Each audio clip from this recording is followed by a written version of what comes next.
وأنا لمسنا السماء فوجدناها ملئت حرسا شديدا وشهبا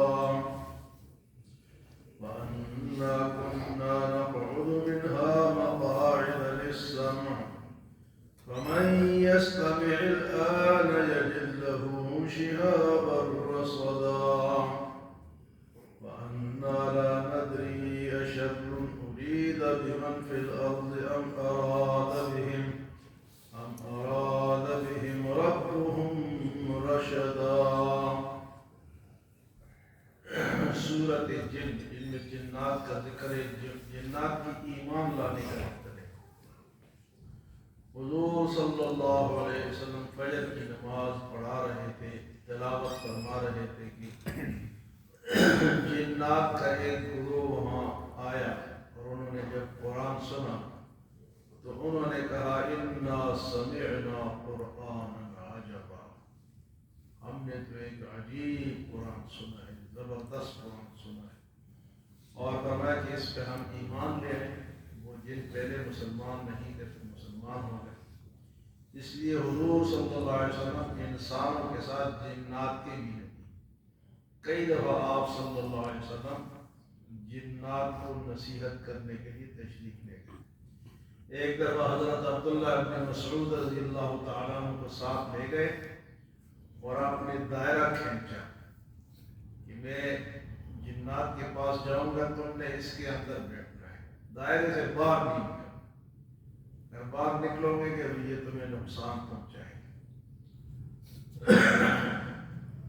تو آپ صلی اللہ علیہ وسلم جنات کو بھی واعظ فرمایا کرتے تھے۔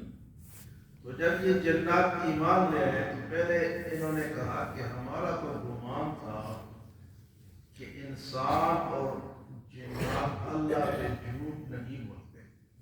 پہلے ہمارا وَأَنَّا ظَنَنَّا أَن لَّن تَقُولَ الْإِنسُ وَالْجِنُّ عَلَى اللَّهِ كَذِبًا، لیکن اب پتہ چلا کہ یہ تو جھوٹ بولتے ہیں۔ کوئی کہتے ہیں خدا کا فلاں شریک ہے، حضرت عیسیٰ علیہ السلام کو شریک کرتے ہیں، کبھی کہتے ہیں کہ اللہ کی بیوی ہے، کبھی کہتے ہیں فرشتے اللہ کی بیٹیاں ہیں۔ تو یہ تو سب اللہ پہ جھوٹ ہے۔ یہ لوگ انسان بھی جھوٹ بولتے ہیں اور جناتوں میں سے بھی جھوٹ بولتے ہیں۔ اور آج کے درس میں جنات کی ان باتوں کا ذکر ہے کہ جن سے جنات کو شے ملتی اور شیر ہوتے ہیں، بدماشی کرتے ہیں۔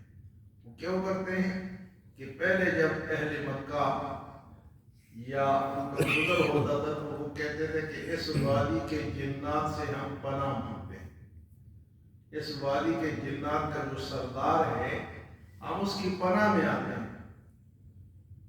تو جب وہ جنات سے پناہ مانگتے تھے تو جنات نے کہا ہم کوئی بہت بڑی مخلوق ہے، بڑی چیز ہے ہم، اس لیے وہ اور مزید تنگ کرنے لگے۔ تو ان کے اس بات کا اللہ پاک نے ذکر ہوا انہ کان رجال من الانس یعوذون برجال من الجن فزادوهم رہقا۔ انسان مردوں میں سے کچھ انسان جنوں سے وہ پناہ مانگتے تھے تو ان کی سرکشی بڑھ گئی۔ تو کہیں بھی بندہ جائے تو پناہ کس سے کی مانگنی چاہیے؟ اللہ کی پناہ مانگنا چاہیے۔ اعوذ باللہ من الشیطان الرجیم، یا اللہ تو اس وادی کا اس راستے کا تو کیا ہے، وہ محافظ ہے، ہم تیری پناہ میں آتے ہیں۔ تو جنات ایک بندے کو کوئی راستہ تھا جہاں جنات بیٹھتے تھے، تو ایک راستہ آدمی کے کپڑے پھاڑ دیے انہوں نے، تو اس نے پھر جناب اس کے پاس جو کھانا تھا، پینا تھا، ستو کھجور وغیرہ جو بھی تھا وہ وہاں رکھے کہ یہ لے لو اور مجھے کچھ نہ کرو۔ تو جنات کو مزہ مل گیا کہ یار تو تھوڑا سا ڈراؤ تو کیا ہوتا ہے، کھانا ملتا ہے، چیزیں ملتی ہیں۔ تو وہ پھر مزید ڈرانے لگے، شیر ہو گئے۔ اس لیے جنات انسانوں کو کچھ نہیں کہتے اگر ہم ان کی پناہ نہ مانگیں یا ان سے ڈریں، تو ڈرنا نہیں چاہیے۔ وہ انسانوں کو کچھ نہیں کہتے۔ ہاں کبھی کبھار یہ جو بعض لوگوں کو چمٹ جاتے ہیں وہ اس انسان سے کوئی نہ کوئی غلطی ہو چکی ہوتی ہے، اس وجہ سے تو اس کے ساتھ پھر اس کو تنگ کرتے ہیں۔ تو فرمایا کہ وَأَنَّهُ كَانَ رِجَالٌ مِّنَ الانس يعوذون برجال من الجن فزادوهم رهقا.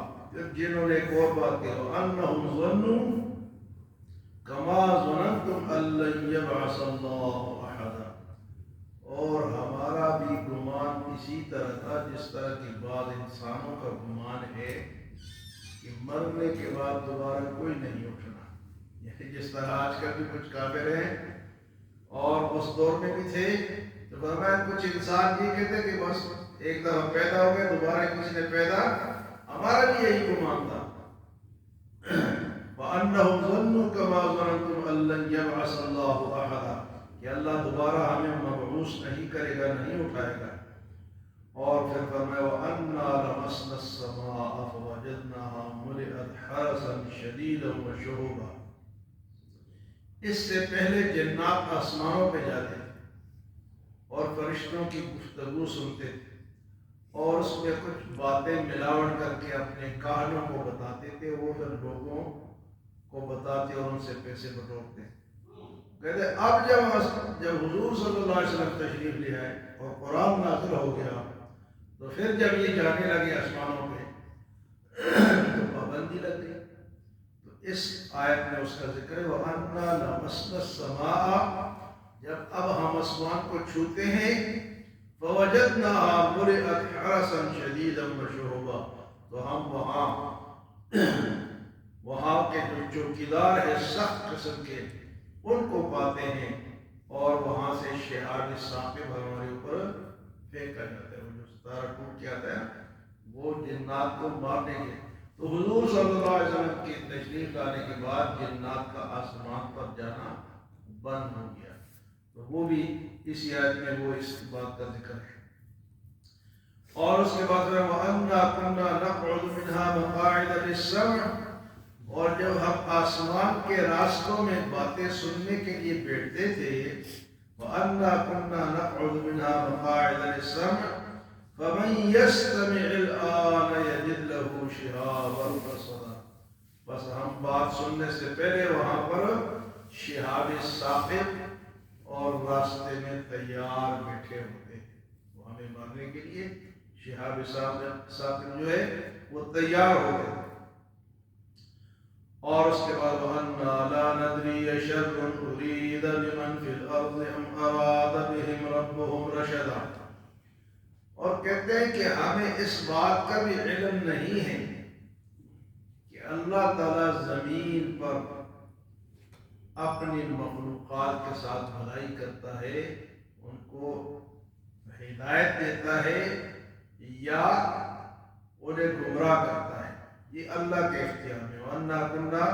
وَأَنَّا لَا نَدْرِي أَشَرٌّ أُرِيدَ بِمَنْ فِي الْأَرْضِ أَمْ أَرَادَ بِهِمْ رَبُّهُمْ رَشَدًا، کہ اللہ ان کے ساتھ بھلائی کا ارادہ کرتا ہے یا انہیں گمراہ کرتا ہے. تو یہ اللہ کے اختیار میں. لوگ بات کہتے ہیں جنات یہ کر دیتے ہیں جنات وہ کر دیتے ہیں. جنات کچھ بھی نہیں کر سکتے. جو لوگ ڈرتے ہیں ان کے اوپر زیادہ مسلط ہوتے ہیں. وہ بھی ایک مخلوق ہے. یہ الگ بات ہے کہ وہ ہمیں نظر نہیں آتے. اس کے بعد جنات کی اس بات کا ذکر اللہ پاک نے فرمایا وَأَنَّا مِنَّا الصَّالِحُونَ وَمِنَّا دُونَ ذَلِكَ، ہم میں نیک لوگ بھی ہیں اور دوسرے قسم کے برے لوگ بھی ہیں. جنات کیا کہتے ہیں؟ یعنی جنات میں مسلمان بھی ہے، کافر بھی ہے، اور جنات میں باقاعدہ فرقے ہیں. جس طرح ہمارے ہیں یہ شیعہ ہے، یہ سنی ہے، یہ بریلوی ہے، یہ فلاں ہے، ان میں بھی اسی طرح ہے. ان میں بھی اختلاف ہے کیونکہ یہ دو مخلوقات ایسی ہیں جن کو اللہ پاک نے اپنے عبادت کا پابند کیا ہوا ہے. جنات سے بھی پوچھا جائے گا کہ تم نے میری عبادت کی یا نہیں. وما خلقت الجن والانس الا ليعبدون، اللہ نے انسانوں اور جنات کو اپنی عبادت کے لیے پیدا کیا ہے. تو کہتے ہیں ہم میں نیک لوگ بھی ہیں. وَأَنَّا مِنَّا الصَّالِحُونَ وَمِنَّا دُونَ ذَلِكَ، کچھ اور بھی ہے. وَكُنَّا طَرَائِقَ قِدَدًا، اور ہم میں کئی طریقے ہیں، کئی قسم کے لوگ ہیں، کئی راستوں پہ چلنے والے ہیں.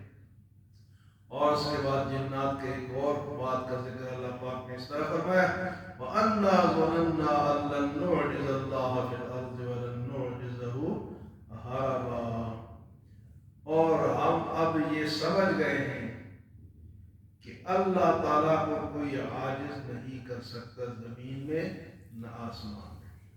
وَأَنَّا ظَنَنَّا أَن لَّن نُعْجِزَ اللَّهَ فِي الْأَرْضِ وَلَن نُعْجِزَهُ هَرَبًا. اور نہ کوئی بھاگ کر اس سے جا سکتا ہے، نہ اللہ سے کوئی بھاگ سکتا ہے کہ وہ بچ جائے، اور نہ وہ اللہ تعالیٰ کو عاجز، کوئی اللہ کو عاجز کر سکتا ہے؟ نہیں کر سکتا. اللہ کے خلاف، دین کے خلاف بے شمار دنیا بولتی ہے، کام کرتی ہے، لیکن اللہ کا کام اسی طرح چل رہا ہے، اس کے کام میں کوئی مداخلہ. تو جنات کا بھی یہی عقیدہ بن گیا کہ اللہ کو کوئی عاجز نہیں کر سکتا، اور نہ کوئی اللہ کو عاجز کر کے اس سے بھاگ سکتا ہے. تو یہ جنات کی وہ باتیں جو انہوں نے ایمان لانے کے بعد آپس میں کی، اللہ نے اس کو وحی بنا کر قرآن میں بھیج دیا تاکہ انسان اور مسلمان بھی اس کو سنے اور سمجھے. اللہ پاک ہمیں عمل اور سمجھ کی توفیق عطا فرمائے.